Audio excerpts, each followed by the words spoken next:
La grabación ha comenzado.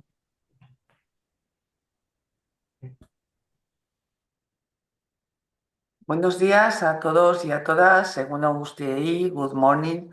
Ongi etorriak izan zaitezte Nafarroko gobernua Bruselan duen ordezkaritzak Europako gaiei buruz antolaturiko jardunaldi honetara.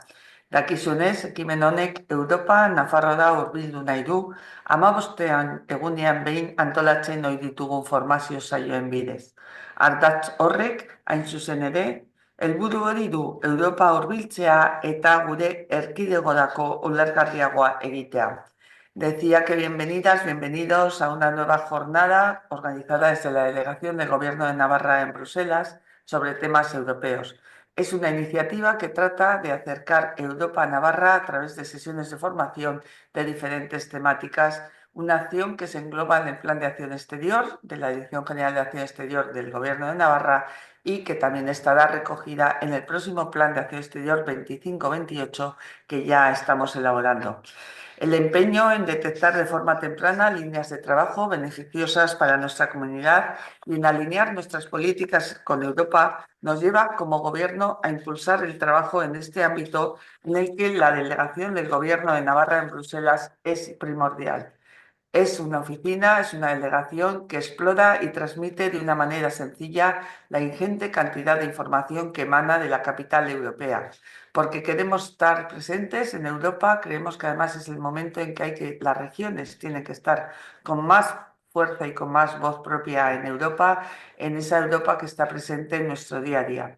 Por eso, eventos como el de hoy, una jornada en la que abordaremos un tema especialmente importante como es el Programa de Trabajo 2025 de la nueva Comisión Europea y sus prioridades, creemos que son estratégicos, como digo, en esa tarea de acercar Navarra a Europa y Europa a Navarra.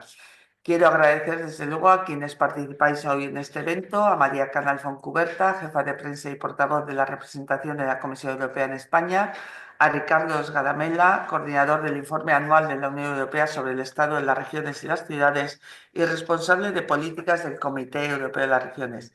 Gracias por estar hoy en este seminario y sobre todo porque estoy seguro que lo que nos vais a contar va a ser muy importante y va a ser estratégico, como digo, para esos objetivos de acercar Navarra a Europa. También contaremos con la presencia de Íñigo Huarte Pérez de Azpeitia, jefe de la Unidad de Asistencia de la Oficina Permanente del Gobierno de Navarra en Bruselas, y concluirá el director general de Acción Exterior, Sergio Pérez García, esta jornada. Como digo, estas son unas sesiones que llevamos organizando desde el año 2022 que versan sobre temas de especial relevancia para nuestra comunidad. Temas, por aquí, por estos seminarios, se ha tratado las buenas prácticas para la sostenibilidad y la economía circular en el sector industrial, las oportunidades de financiación europea para el sector audiovisual, los programas europeos Horizonte Europa, la cooperación transfronteriza o las novedades sobre la nueva Bauhaus europea, entre otras.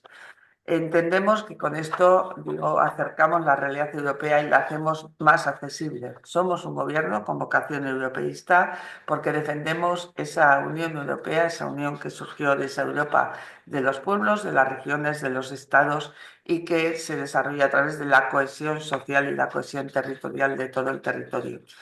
Desde el Gobierno de Navarra entendemos que debemos perseguir el interés general, el bien común, el bienestar y el progreso, y se trata de un modelo que solo puede garantizarse con el esfuerzo continuo de las instituciones, pero también de la ciudadanía. Por eso es importante, seminarios como estos, estar alineados con las políticas europeas. Gracias, por tanto, a todos los que participáis, también a los que están participando como asistentes a este seminario. Como digo, yo espero de verdad que sea una jornada fructífera, sobre todo que nos conozcamos mejor, que alineemos mejor nuestras políticas y que sirva desde luego en este caso para, como digo, ese progreso y esa ciudadanía navarra. Eskerrik asko, muchas gracias, thank you very much. Es que ricasco, Ana. Y ahora damos paso, como has dicho, a la jefa de prensa de la Comisión Europea en España, María Canal, ya una amiga clásica de esta oficina y que colabora habitualmente con nosotros y seguirá haciéndolo. Bueno, tuya es la palabra. Muchas gracias. Bueno, lo primero me gustaría agradecer esta oportunidad al Gobierno de Navarra, concretamente a su oficina en Bruselas, a Íñigo, saludar a la vicepresidenta segunda y consejera de Memoria y Convivencia de Acción Exterior y Euskera, también a Sergio Pérez, al director general, un amigo. Y sin más, voy a iniciar la presentación. Solo no sé si me pueden confirmar que la ven correctamente. Perfectamente. Sí, vale, de acuerdo. Pues nada, empiezo. Lo que voy a presentar hoy son las prioridades de la Comisión Europea para este mandato y su programa de trabajo, que es la manera de traducir esas grandes prioridades, grandes líneas de trabajo o grandes objetivos en acciones muy concretas que se prevé con certeza que van a tener lugar a lo largo de este año. Sabemos que las orientaciones políticas de la Comisión Europea son las grandes líneas que presentó la presidenta von der Leyen en el momento en el que fue como candidata ante el Parlamento Europeo, también ante los Estados miembros reunidos en el Consejo para lograr su reelección. Sabemos que la reelección de la presidenta consta y de toda la Comisión consta de dos momentos. En un primer lugar, se elige a la presidenta, ella conforma un colegio, los miembros de ese colegio son evaluados uno a uno por el Parlamento Europeo y posteriormente se da la aprobación en bloque al conjunto del colegio. Esa aprobación en bloque tuvo lugar el 27 de, voy a pasar un momento de, el Perdona, 20, sí, perdona, perdona María, que estás en las exposiciones que estás haciendo, se ven como unas notas tuyas personales. No sé si quieres ah, que no se vean. eh, perfecto, un segundo, si no, te espiamos profundamente y conocemos tus secretos y tus arcanos más. Pero a ahora ver, sí, ahora es solo la pantalla de. ahora Perfecto, solo la pantalla, perfecto. perfecto. Vale, gracias por, por avisar. No, no tengo grandes secretos, pero bueno, quizás sí mejor. Em, pues lo que estaba contando es un poco el proceso en el tiempo en el que se han ido configurando este programa de trabajo, estas orientaciones. eh, ¿Cómo ocurre todo? En primer lugar, en julio, la presidenta se presenta con un programa político ante el Parlamento Europeo. Ese programa es avalado en el momento de su reelección como presidenta y después, tras un diálogo con el Parlamento Europeo sobre la idoneidad de los distintos miembros del colegio que propuso, ese programa político fue matizado, se introdujeron aspectos, se resaltaron nuevas prioridades que estaban ya metidas en el programa político, pero no tenían el etiquetado con el que tienen ahora, como puede ser, por ejemplo, el tema de la competitividad, y sobre esa base quedó configurado el programa político final tras el voto al conjunto del colegio el 27 de septiembre, de noviembre de este año.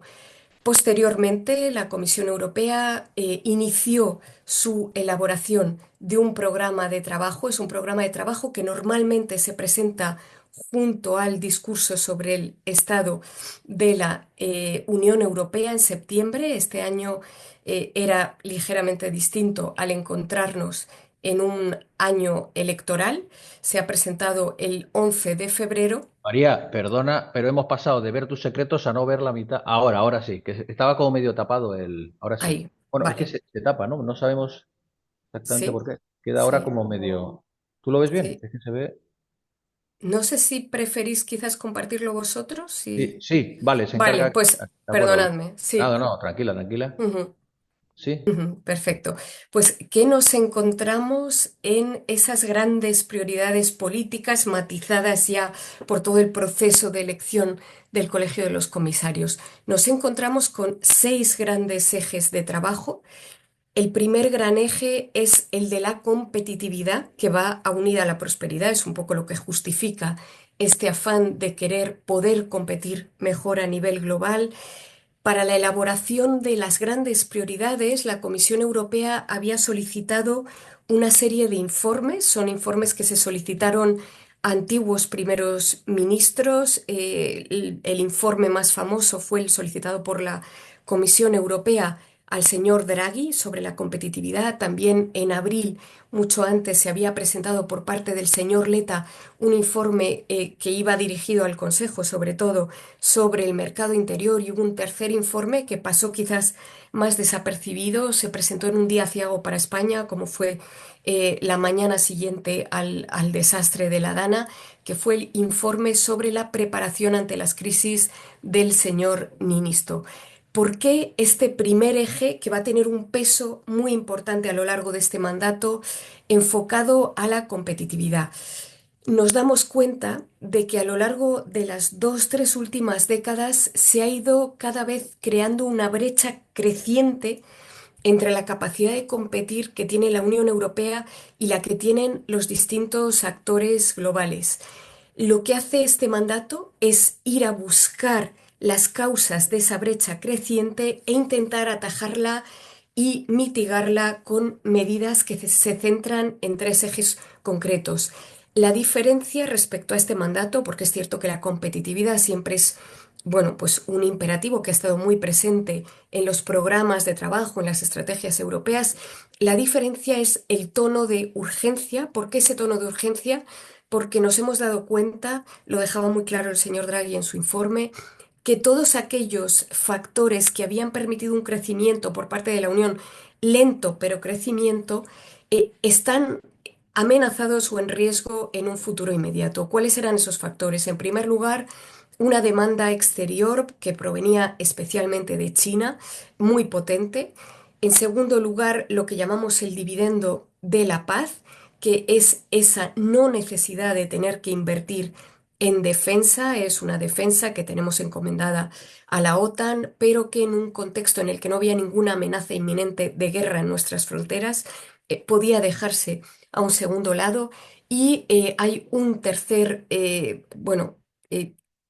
elemento, que es que todo esto ocurre en un momento en el que la necesidad de inversión es enorme por parte de Europa, incluso después del paquete Next Generation, no solo por la transición ecológica en la que queremos seguir siendo pioneros, no solo por la transición digital y la manera de hacerla a la europea, es decir, sin olvidar la cohesión social, la cohesión territorial, sino también por ese añadido de la necesidad de invertir en nuestra propia defensa.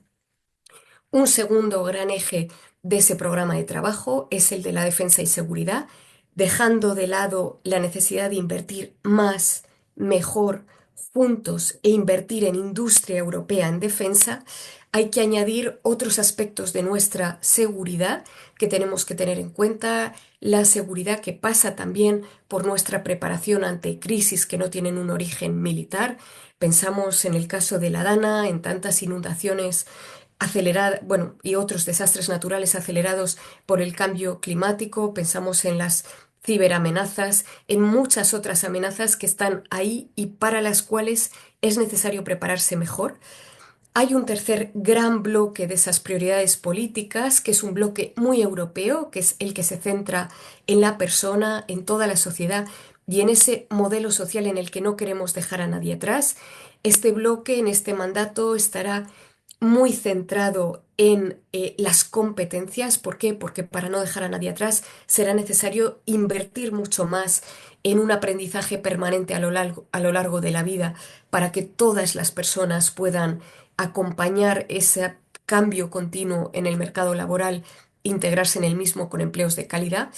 Hay un cuarto bloque que está muy ligado a lo que llamamos nuestro modo de vida europeo, que pasa por el continuar teniendo acceso a alimentos de calidad, alimentos de origen local, que pasa por la resiliencia hídrica del continente. Es un desafío que tiene unas connotaciones muy diversas según la región en la que nos encontremos dentro del continente. Hablamos de contaminación, hablamos de sequía, hablamos de inundaciones. Es necesario reforzar esa resiliencia. Y un cuarto gran bloque que cada vez cobra también más importancia dados los acontecimientos y las evoluciones en el contexto global, que pasa por la democracia y los valores que queremos defender, esas libertades.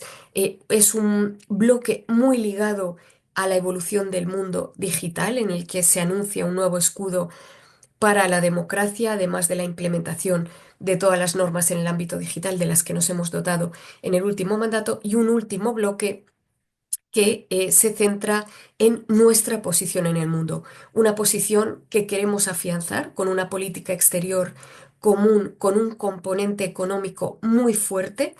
Es un componente que pasa por tener asociaciones con socios que quieran seguir nuestra agenda global o nuestra agenda en determinados aspectos, que pasa por un uso mucho más asertivo de los instrumentos de defensa comercial. Europa cada vez se da más cuenta de que tiene que defender con mucha más firmeza a sus empresas, a sus consumidores y sus empleos también, y que pasa también por un refuerzo del multilateralismo. Todas estas grandes prioridades se traducen a lo largo de este año en una serie de acciones muy concretas. Esto es lo que aparece en ese programa de trabajo que se presentó el 11 de febrero de este año. Es un programa que, como siempre, viene estructurado en varios anexos, los anexos en los que constan las nuevas iniciativas, otro anexo en el que vienen especificadas todas las evaluaciones y controles de adecuación que se quieren que se quieren llevar a cabo a lo largo de este año, un tercer bloque en la que aparecen las propuestas pendientes de aprobación ante los colegisladores que no se van a retirar porque todavía se ven visos y se considera que es útil seguir negociando sobre ellas, un cuarto anexo en el que aparecen las propuestas que sí que se van a retirar porque no se ven visos de llegar a un acuerdo o porque ya no tienen sentido por haberse presentado otra propuesta que ya no es totalmente coherente con la misma, una manera más eficaz de lograr el mismo objetivo o un objetivo mejorado, y luego las normas que se propone derogar. Podemos avanzar, si queréis, dos diapositivas para ver los números en las nuevas iniciativas que se propone presentar la comisión en este mandato. Esa es, muy bien. Hay 51, de las cuales son legislativas 18. De esas nuevas propuestas legislativas, 11 de ellas son legislativas cuyo objetivo principal es la simplificación. Ayer mismo conocimos de la aprobación de dos grandes paquetes ómnibus con un aspecto simplificador muy, muy importante, o que si su objetivo no es únicamente la simplificación, la dimensión simplificadora es enorme. En ese segundo anexo al que me refería antes, de evaluaciones y controles de adecuación, nos encontramos con 37 propuestas. De las propuestas que se van a seguir llevando adelante en su negociación con los colegisladores, nos encontramos con 123. Retirada, se propone la de 37 iniciativas y 4 derogaciones. Se trata sobre todo de propuestas bastante antiguas que se considera que ya no tiene sentido seguir adelante. Avanzamos una diapositiva y vemos todo lo que aparece como nueva iniciativa en el eje más cargado de esta legislatura para este primer año, que es el bloque de la competitividad. Es ese bloque más cargado por ese tono de urgencia que adoptó el señor Draghi en su informe, que ha alimentado no ya las prioridades políticas, porque se presentó en septiembre con posterioridad al programa político de la Comisión, pero que fue integrado posteriormente en el voto de aprobación al colegio con ese anuncio de una brújula para la competitividad. Es una brújula que ya se presentó a finales de enero, fue la primera gran iniciativa de esta comisión. No es una iniciativa legislativa, sino una gran estrategia en la que se anunciaban acciones concretas, en primer lugar, para cerrar la brecha de innovación, una brecha de innovación en el ámbito digital en el que cada vez toma más carrera China y cada vez nuestra diferencia respecto a los Estados Unidos, que es donde crecen los unicornios, es mayor.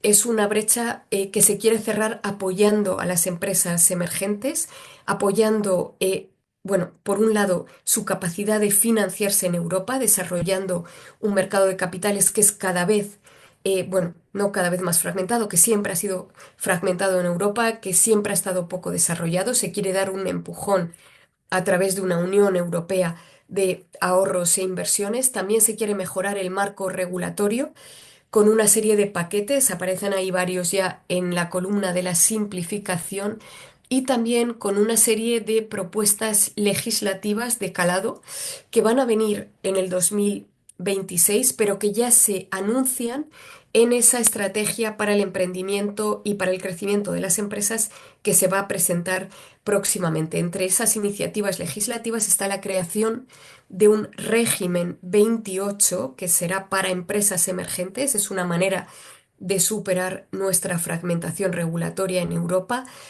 Todavía no se sabe muy bien en qué va a consistir ese régimen. Sí que se anuncia que puede cubrir aspectos laborales, aspectos fiscales relativos a la insolvencia, pero es una iniciativa que vendrá en el año 2026. En este año sí que habrá una iniciativa no legislativa, que es esa estrategia del mercado único. ¿Por qué? Porque nos damos cuenta de que esa joya de la corona europea tan importante para nuestra competitividad no está siendo aprovechada lo suficientemente. Nos lo ha dicho el señor Letta, nos lo dijo el señor Draghi.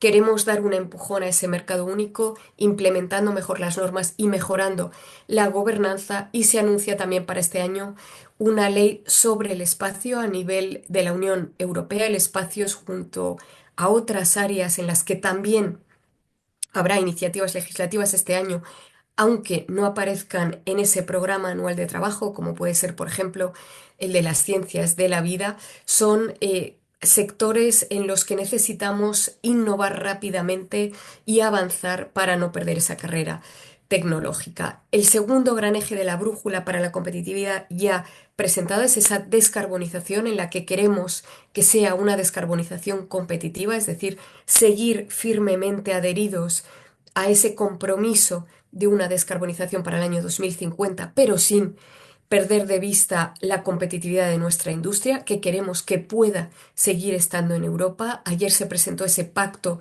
industrial limpio y ese plan de acción para la energía asequible.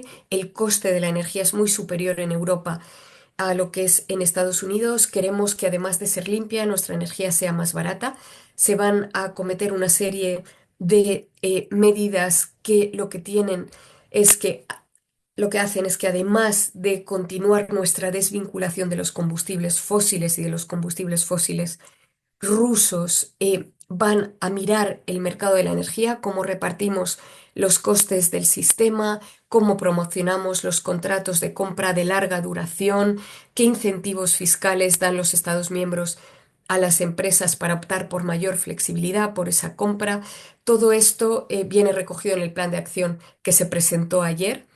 Para este mandato también, para este cuatrimestre, el segundo, se va a presentar una ley para la aceleración de la descarbonización, que es lo que nos vamos a encontrar en este acto, en este reglamento. Sobre todo, una agilización de los permisos, que se va a inspirar mucho de lo que ya se ha hecho en la ley de la industria para emisiones cero. Es una aceleración que va a tener en el foco a las empresas de un uso intensivo de energía, pero también a las empresas de tecnologías limpias. Se quiere favorecer una fabricación suficiente de estas tecnologías en Europa, que no terminen en otros continentes. Y por último, la estrategia de la bioeconomía, uno de esos sectores en los que queremos ser punteros en innovación. Me he referido ya brevemente a la simplificación. Haré una breve referencia a todo el programa de simplificación al final. Hace 20 años que la Comisión tiene una agenda de mejora regulatoria, con todas sus imperfecciones, pero una agenda continua. En este mandato sí que queremos que la simplificación tome un pulso muchísimo más acelerado.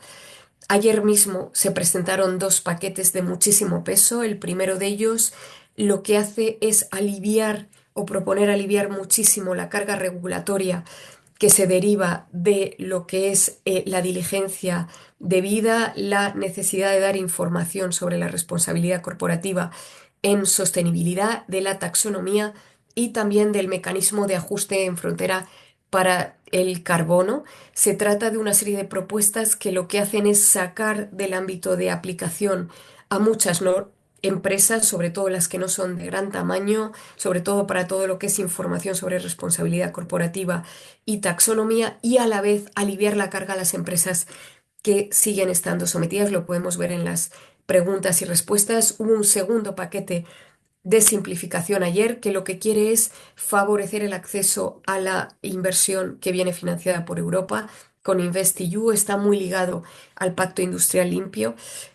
Habrá más propuestas legislativas de simplificación, habrá un paquete que lo que va a hacer es revisar toda esa legislación digital de la que se ha dotado Europa, que también ha querido ser pionera, para limar todos aquellos aspectos que no sean necesarios y que supongan una carga gravosa a las empresas y lograr los mismos objetivos, es decir, una digitalización con la persona en el centro, con previsibilidad, con certeza sobre las normas, pero lo menos costosa posible para nuestras empresas.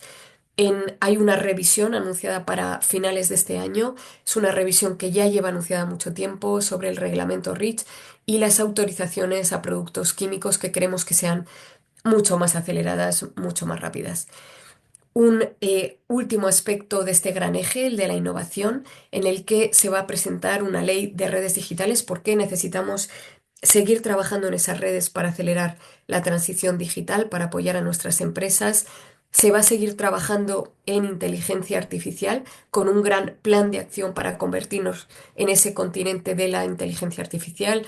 Esto va acompañado de iniciativas para la inversión en inteligencia artificial y una ley de quantum, una estrategia cuántica. Paso de diapositiva sobre defensa y seguridad. El próximo 19 de marzo se presentará. Es una fecha que ahora se rumorea que podría adelantarse, dado el contexto, pero en principio está previsto para el 19. Se va a presentar un gran libro blanco sobre el futuro de la defensa europea. Está muy centrado, por un lado, en la necesidad de dar un empuje a nuestra industria de defensa, a nuestra necesidad de impulsar la inversión en la industria europea. Irá acompañado de una Unión Europea para los ahorros e inversiones, que dará un empuje a ese mercado de capitales en Europa.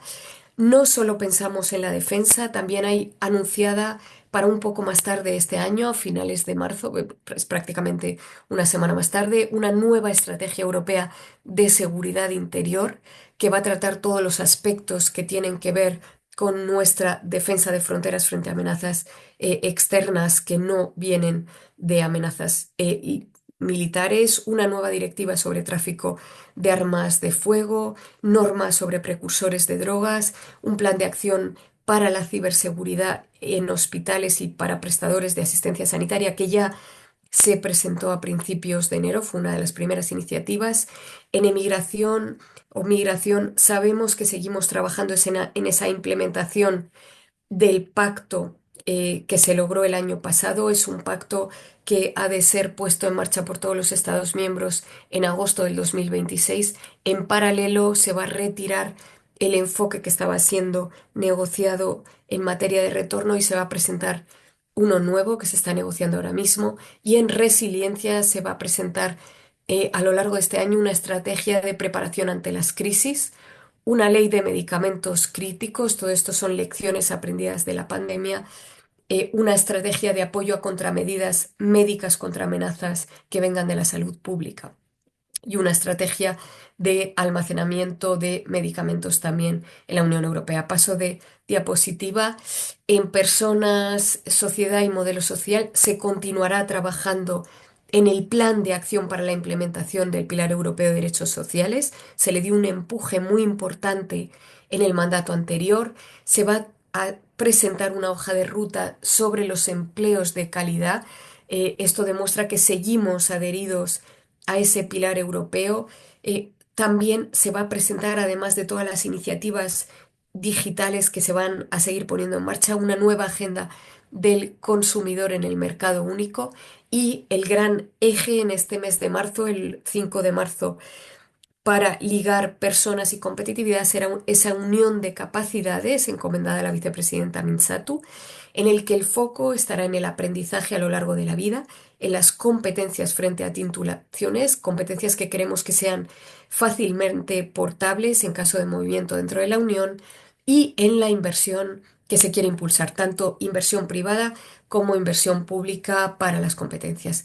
Pasamos de diapositiva en ese modo de vida europeo. Se ha presentado ya una de las grandes iniciativas el pasado 19 de febrero sobre agricultura y alimentación con un foco muy importante en el favorecer la renovación eh, de los agricultores, renovación generacional. Nos damos cuenta de que cada vez son más mayores, queremos que sea una profesión atractiva para nuestros jóvenes y esto pasa por unos ingresos justos, por una modificación de la directiva sobre toda la cadena de valor, de manera que no se vean abocados a vender con pérdidas, también para favorecer a través de los fondos la innovación, para favorecer las condiciones en los medios rurales. Se trata de una visión que irá acompañada de una reforma de la PAC que no se va a presentar hasta julio de este año con la nueva propuesta de marco plurianual financiero. Habrá un nuevo pacto para los océanos, la estrategia sobre resiliencia hídrica a la que ya me he referido y una modificación de la legislación sobre el clima, la Ley Europea del Clima. ¿Por qué? Porque nos hemos comprometido y seguimos firmes en ese compromiso, no solo a ser una economía descarbonizada en el 2050, sino a un objetivo intermedio de una reducción del 90% de las emisiones en el 2040 y para ello es necesario modificar esa ley del clima y lo vamos a hacer a lo largo de este año. Democracia y valores. A lo largo de este año, pasamos de diapositiva, se va a presentar ese nuevo escudo europeo de la democracia. Es pronto para decir qué va a haber en él. Hay un grupo de trabajo junto al Parlamento Europeo que está trabajando. Cada vez son mayores los retos en el ámbito digital. Contamos ya con la ley de servicios digitales, con la ley de mercados digitales, que están siendo implementadas con toda celeridad. Es verdad que llevan sus tiempos. Es cierto que hay una sensación en el exterior quizás de que tardamos en reaccionar. No es así, es que respetamos el procedimiento. Europa sigue completamente adherida al Estado de Derecho y eso pasa por el respetar los tiempos que dan los procedimientos, el derecho de defensa, el derecho a escuchar a la otra parte. A la vez se va a presentar también muy pronto, con motivo del Día de la Mujer, una nueva hoja de ruta con reflexiones sobre esos derechos de las mujeres, una carta a la que se podrán adherir otras instituciones y nuevas estrategias de igualdad que se van a centrar en todas las personas LGTBIQ y también en la lucha contra el racismo. Pasamos a ese último eje, no me quiero extender demasiado.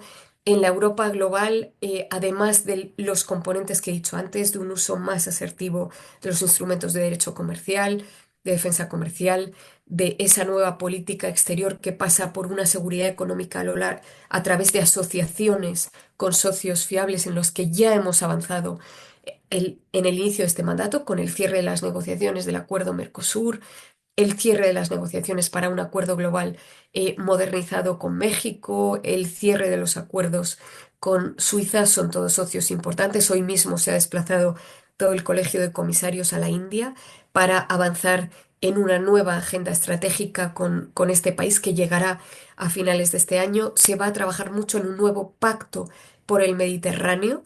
Está encargada la comisaria Suica.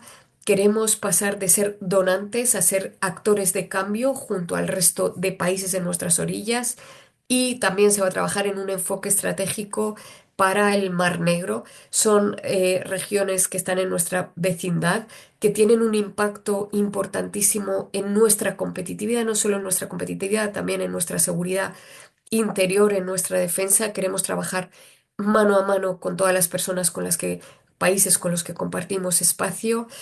Se echa en falta quizás aquí la nueva estrategia con el medio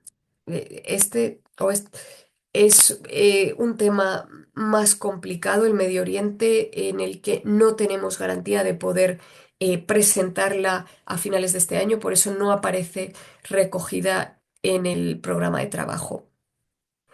Un último eje muy importante.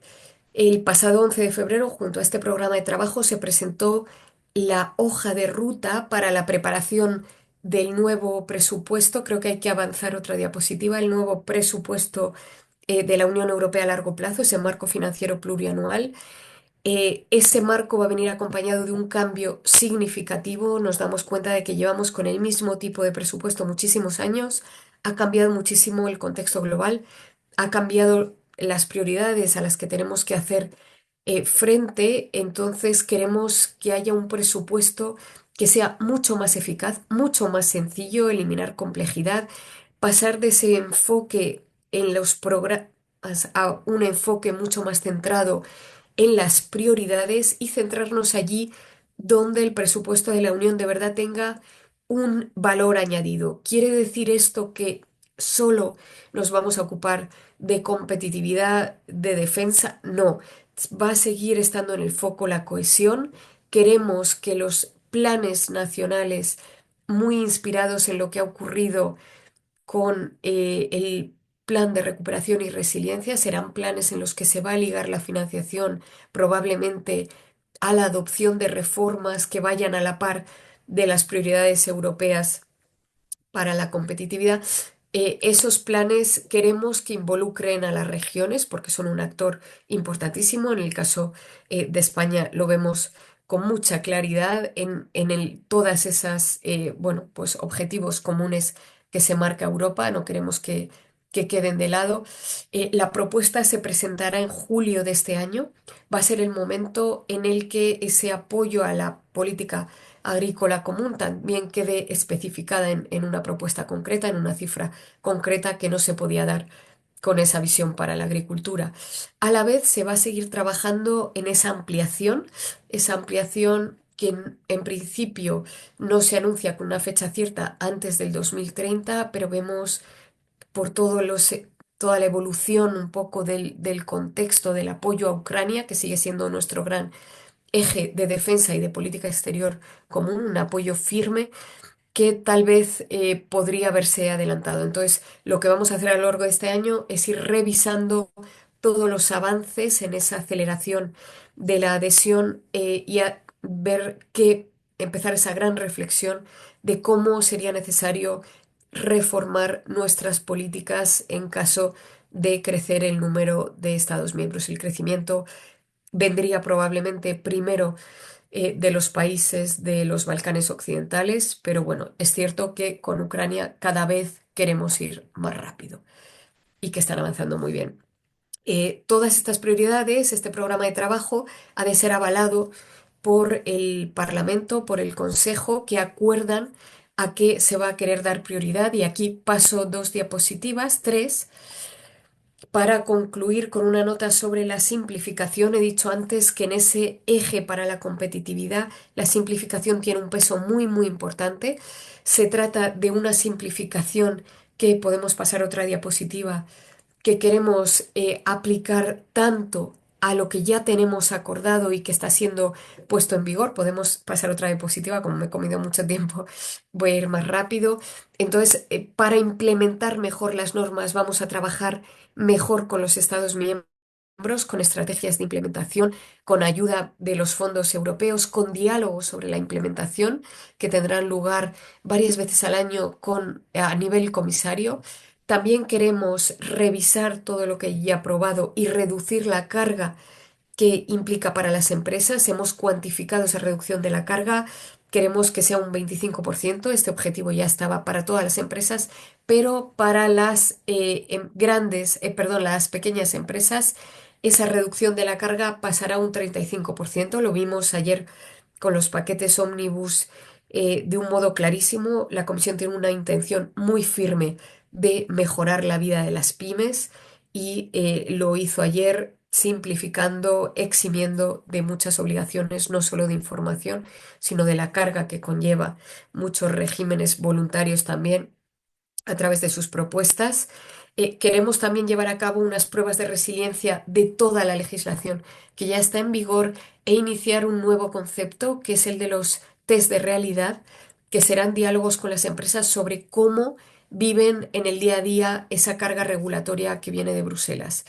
Se trata también de mejorar la nueva legislación que venga desde Europa. Para ello habrá un nuevo test para la competitividad, un nuevo test sobre el efecto de las pymes, que lo que va a hacer es tener en cuenta de una manera mucho más clara en qué situación dejamos a nuestras pymes y a nuestras empresas en el contexto global cuando introducimos nueva legislación. Se va a hacer un escrutinio del impacto, un análisis de impacto también para todo lo que son actos delegados y de ejecución, que a menudo tienen un impacto que no es nada, no es menor sobre la vida de las empresas, y se va a favorecer todo lo que es el cumplimiento digital. Y por último, y termino ya con esto, se trata de un esfuerzo que la Comisión no puede llevar a cabo sola. Se trata de un esfuerzo conjunto que abarca a los colegisladores, a todas las instituciones de la Unión. De ahí el primer encargo que hizo esta comisión fue para el inicio de negociaciones sobre un nuevo acuerdo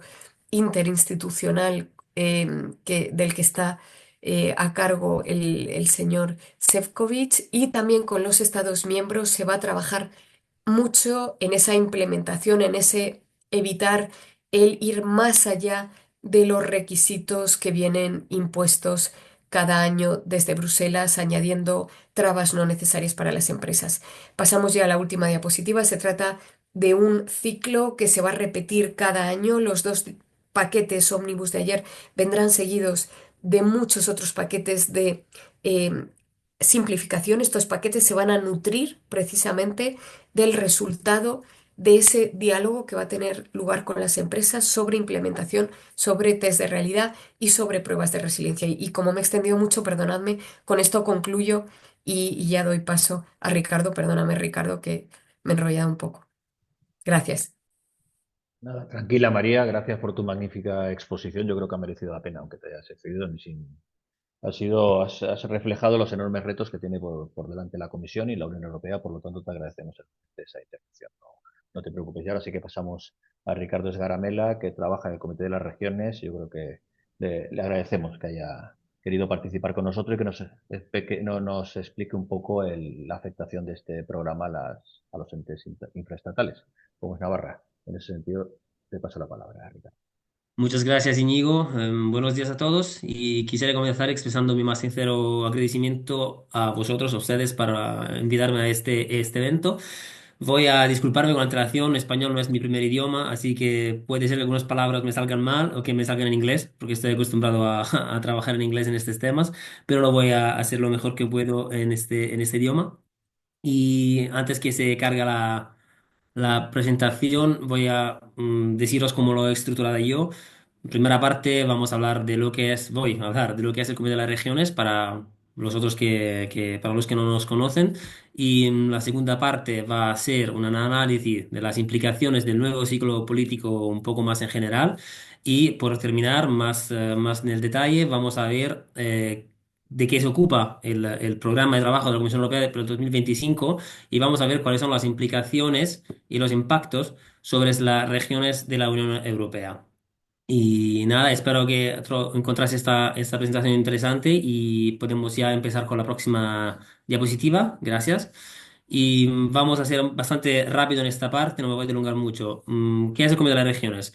En inglés se dice an advisory body. Entonces somos un ente que da consejos y da opiniones sobre la legislación europea por todo lo que concierne a las otras instituciones, Comisión Europea, Parlamento y Consejo.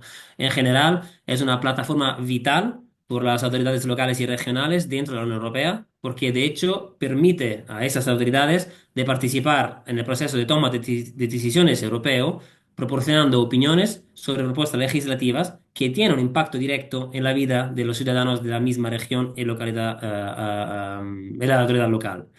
En general, la estructura y la función de... No, podemos seguir, vale.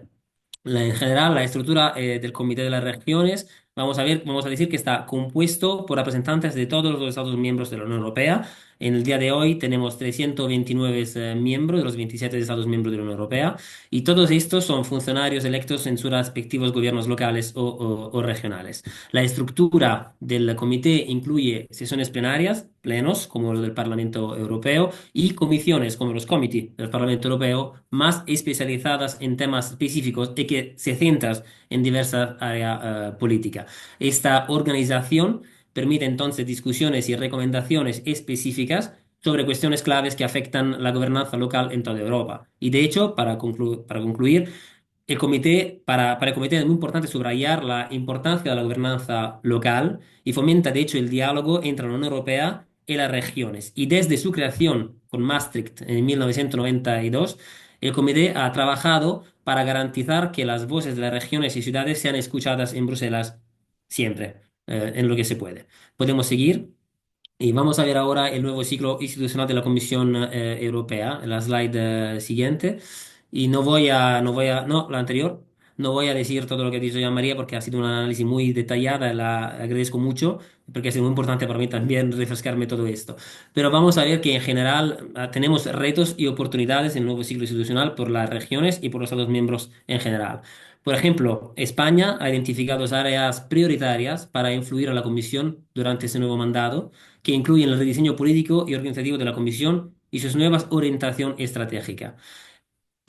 Además, la Agenda Estratégica de la Unión Europea, elegida por el Consejo 2024-2029, establece las prioridades políticas en una hoja de ruta o roadmap para abordar los desafíos de la Unión Europea, invitando entonces el Consejo, la Comisión y el Parlamento a implementarlas durante todo el ciclo institucional. Y para concluir esta presentación, el nuevo ciclo político de las instituciones europeas no solo redefine las prioridades y las estrategias a nivel de la Unión Europea, sino que también promueve una mayor participación y cooperación de las autoridades locales en lo que puede tener un impacto directo en la vida de los ciudadanos de las regiones europeas. Vamos a seguir, por favor. Y entonces vamos a ver cuál es el papel de las regiones de la Unión Europea en esta nueva análisis de la Unión Europea. Pues seguro el papel es un papel clave. De hecho, sabemos que las regiones y las ciudades son responsables de ejecutar el 70% de las acciones ligadas a la mitigación de los efectos del cambio climático, por ejemplo, o aún el 90% de aquellas relacionadas a la adaptación de los territorios, y aún las regiones y las ciudades proporcionan el 50% de los gastos en infraestructuras, vivienda, salud, educación y servicios sociales. Entonces, ya podemos ver cuál es el papel que tienen. Esto que subraya claramente la importancia de apoyar los servicios públicos de calidad y de una política de cohesión renovada y más fuerte para todas las regiones, como decía antes María, de hecho. Por ejemplo, ¿cuál es el papel del comité en este? El comité de las regiones ha subrayado otra vez más la importancia de una mayor participación local en la formulación de la política de la Unión Europea, y este enfoque se refleja en los acuerdos de cooperación revisados entre el Comité y la Comisión Europea, así como el Parlamento Europeo, y además el Comité ha también promovido un modelo de diálogo permanente y estructurados con los ciudadanos, se llaman Citizen Dialogue, a través de las autoridades locales y regionales, lo que ha resultado en una recomendación sobre cómo integrar la participación ciudadana en la formulación de políticas de la Unión Europea. Podemos seguir. Aquí ahora vamos a ver, por otra parte, cómo las administraciones locales deben adaptarse a nuevas regulaciones propuestas por la Comisión Europea para mejorar la competitividad y simplificar los procesos.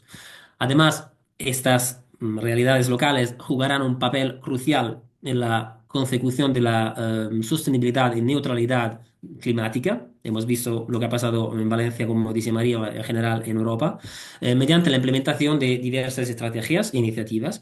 Y por finir, la transformación digital es igualmente clave, siendo necesario invertir en infraestructura digital y programas de alfabetización.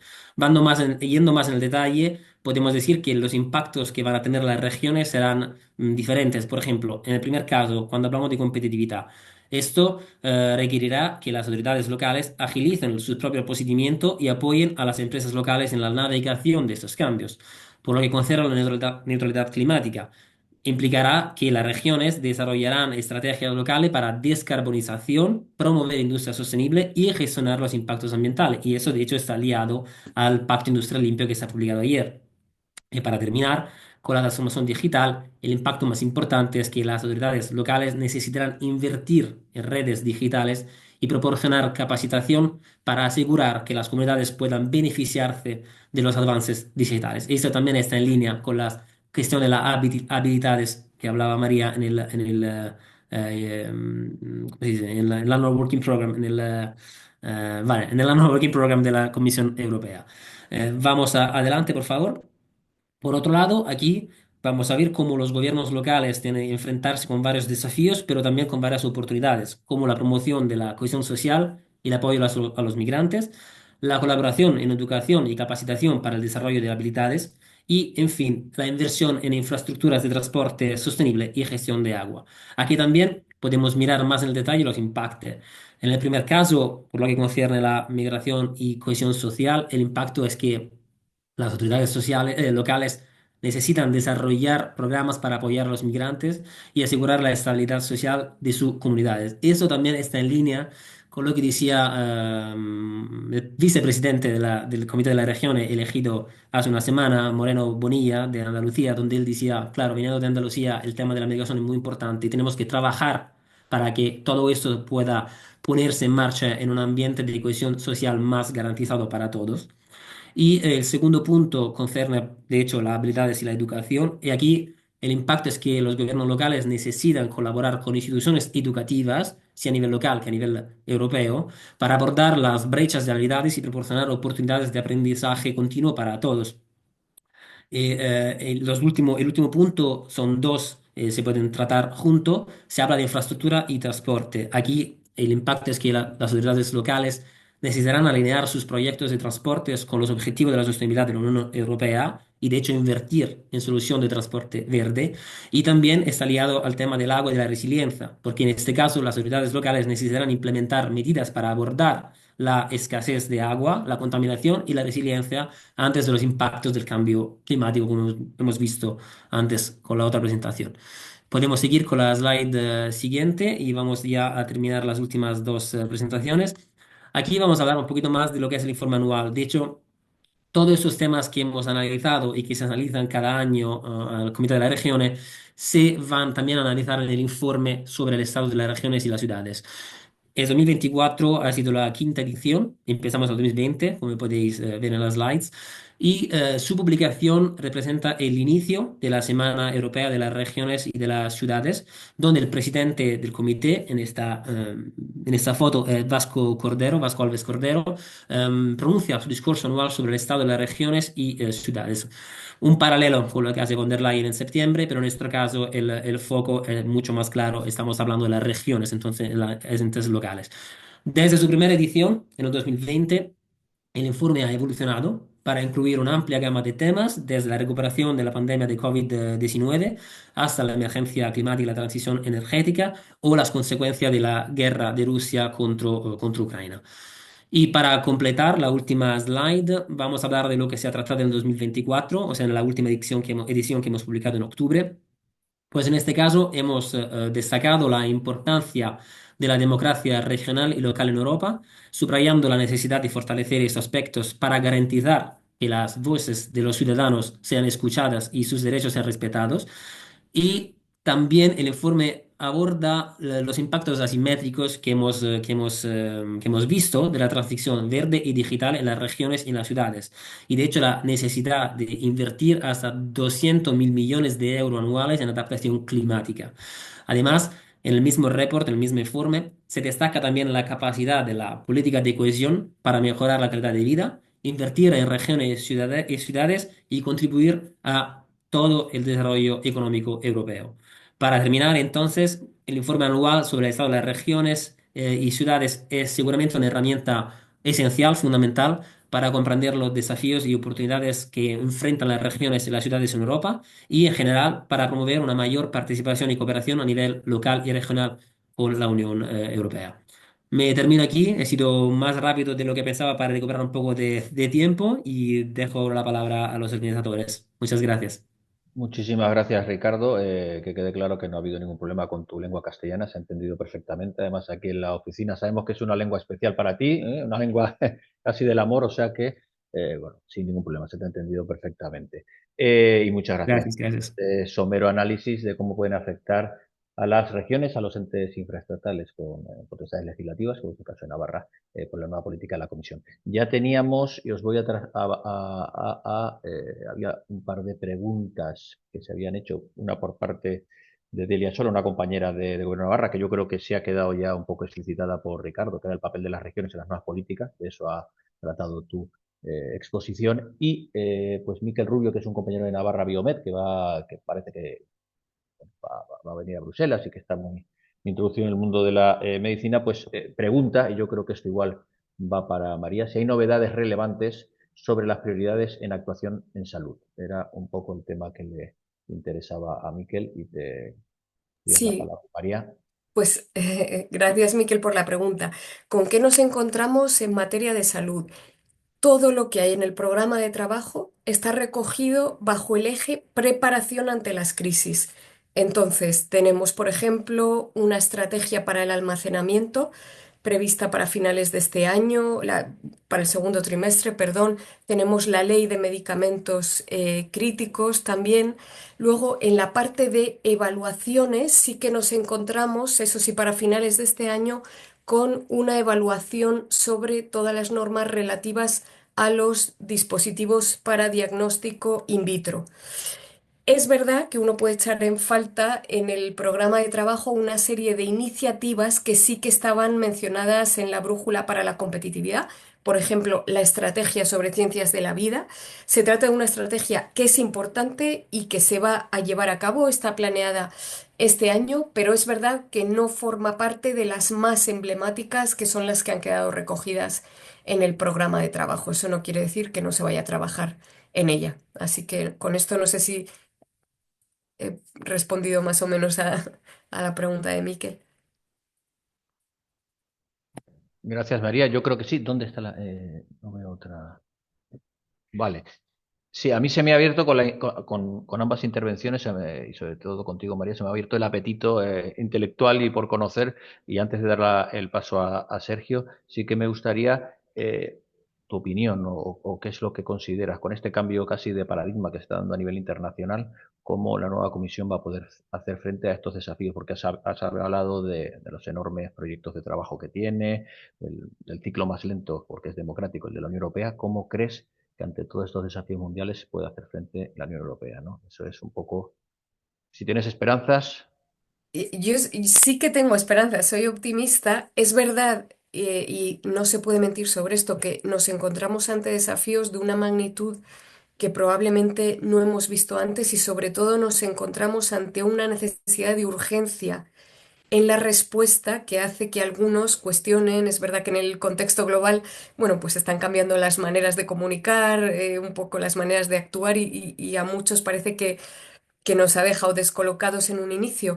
Yo creo que la Unión tiene muy claro que va a seguir adherida a sus valores. Entre esos valores está el compromiso con la descarbonización. También tiene claro que para seguir adherida a esos valores ha de cambiar la manera de defenderlo y es necesaria mucha unión. Ahí es verdad que la Comisión puede poner propuestas sobre la mesa, pero que hará falta una acción conjunta por parte de las demás instituciones europeas, colegisladores, Estados miembros, y yo invito a todo el mundo a adherirse un poco a esa necesidad de apoyar cambios a los que nos vemos obligados, sobre todo para defender ese modelo de vida europeo del que estamos muy orgullosos, porque Europa tiene muchas fortalezas y a mantener el optimismo. Perfecto, María, gracias. Pues ahora ya para finalizar, damos la palabra a Sergio Pérez, a nuestro director general. Sergio. Vale, pues Egunon, ¿me escucháis, verdad? Vale, pues buenos días, Egunon.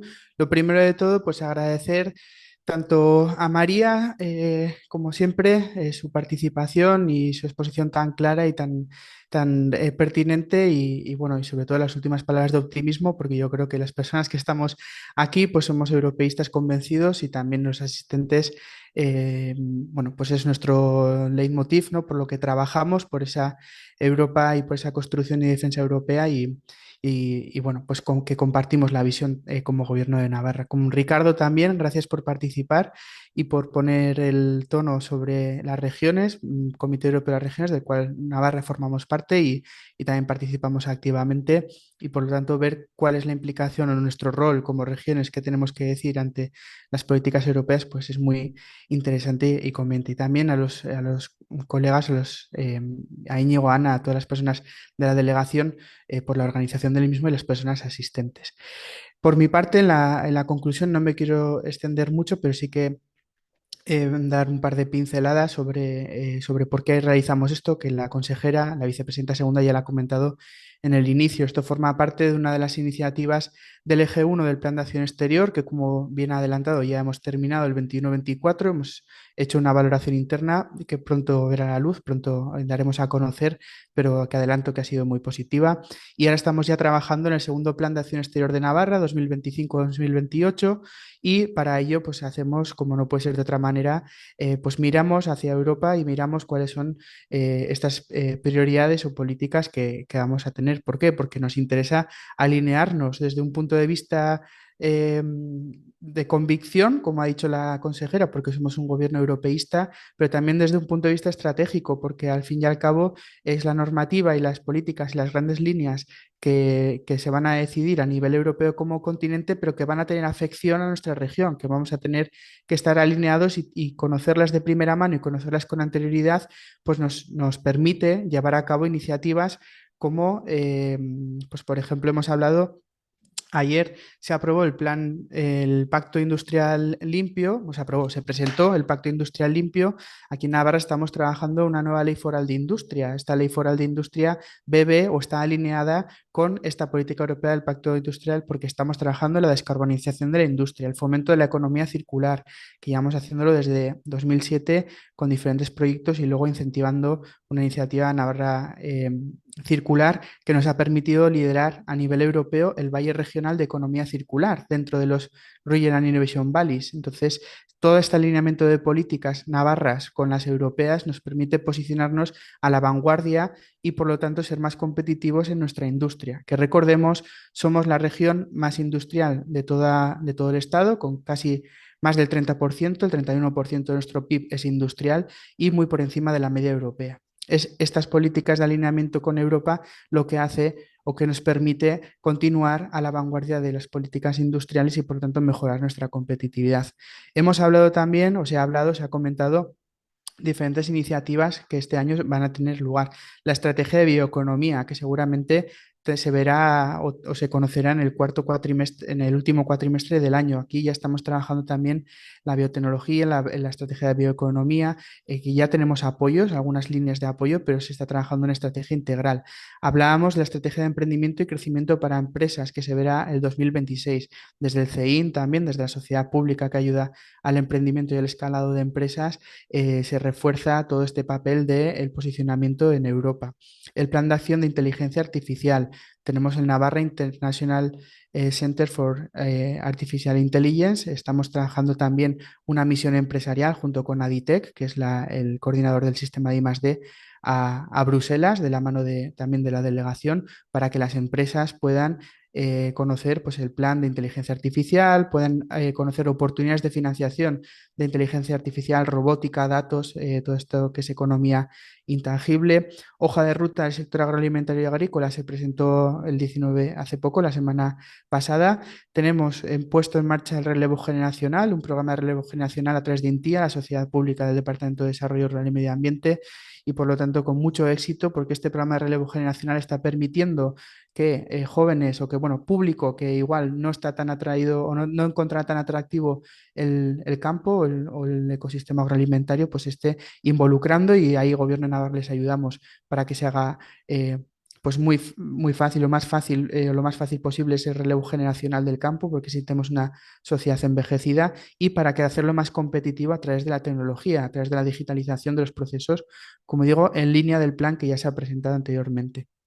Y no voy a citar más, pero el último es el plan de acción de la industria automóvil, que el 5 de marzo, la semana que viene, se presentará. Ya se adelantó ayer se adelantó diferentes planes específicos como eólico, en el que también trabajamos, pues por ejemplo, por poner un ejemplo, en el Comité Europeo de las Regiones, en el informe que realizamos sobre el futuro de la industria eólica, introdujimos a través de una enmienda una etiqueta para que pudiesen el sector manufacturero que se tuviese en cuenta la producción hecha en Europa sobre el tema de las turbinas y la industria eólica. Pues todo el defensa de las renovables también es ahí donde vamos a trabajar y donde trabajamos desde el Gobierno de Navarra en ese posicionamiento, en ese lobby a través del Comité de las Regiones. Y, como decía, la industria de automoción. El 5 de marzo presentará la Comisión el plan específico. Hemos sido muy activos en la Alianza de Regiones de Automoción, esta alianza surgida también como lobby